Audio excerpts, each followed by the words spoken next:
7 bodies since you set foot in my town. I was arrested for murder. Now you want my help? I want you to do what I say. You just go wherever you want, whenever you want. Everyone's always jealous.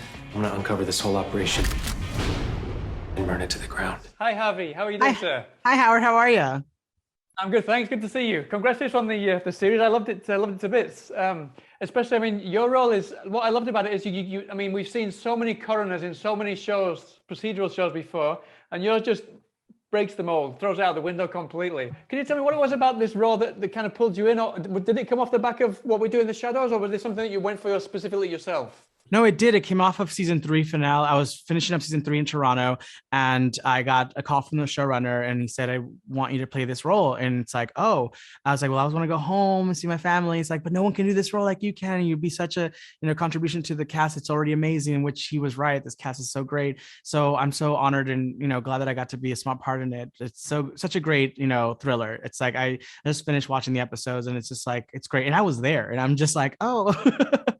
So it's great. It's a great ride. I'm not surprised though, because I mean I was watching the first few episodes I've been able to see, and unlike most of the coroner shows with coroners in them, I mean even Dexter and things like that do get pretty graphic. This really goes out there as well. Oh yeah, I mean, yeah. If you thought 2, without giving anything away, I don't know how you managed to pull it off and at the same time pull some comedy out at the same time. Well, there was a bucket nearby that I could throw up into. So that was great because every 2 and that was before I got to set. So it was just crazy, just the blood and the detail to these like corpse, just like some of the most gruesome things you couldn't even, the idea that I was like, who thought of this? It was just like the idea is so grand. And I'm kind of squeamish when it comes to like, blood and all that and gore. So of course I'm surrounded with, doing shows that revolve around blood. So it's the perfect formula. But it's so great. It's so, without giving too much away, your eyes are just going to be wide open when you watch this from beginning to end. So it's a great ride. No, definitely. And I mean, obviously, coroners usually get a small part in these kind of shows, but I get the funny feeling that, and I'm sorry to compare it to your previous show, but it's just like inevitable, I suppose. But it feels like you're kind of, it's something that that your job there is you've never really had to kind of deal with these kind of things before. And I get the feeling that very much in the same case as with Guillermo, you're going to kind of do what the job demands and kind of really get stuck in, and your personality is going to kind of really shine and change over the course of the first series, no? Well, I guess you're right. I mean, I've always said that I've made a career out of making these great grand characters that could have been seen as small supporting roles, so it's always great. I take my work really seriously, so I can make a lot with a sentence, I can do a lot with my face.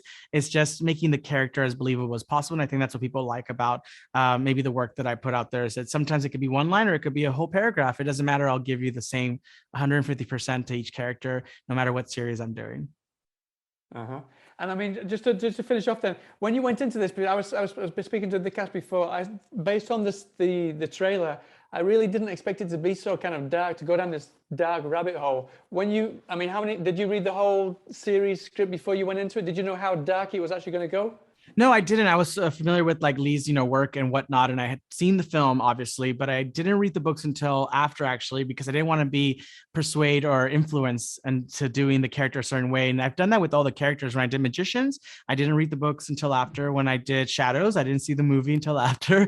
So it seems to be working for me. I just don't like to be influenced by that. I know the world that they live in, and I know the basic bullet points of it, but I never want to feel like I'm trying to mimic something that has been done before or said before, and it seems to work for me. So I'm more than happy to read up on it afterwards. And this by far goes above and beyond. The book is great, and the series is great, but this goes above and beyond, even with the gruesome and the gore and just the detail. It's fantastic.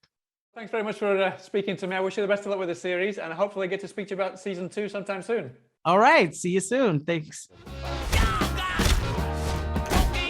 You're about to get your ass kicked. No, I'm just gonna break the hands of 3 drunk kids. There's 4 of us. One of you's gotta drive to the hospital.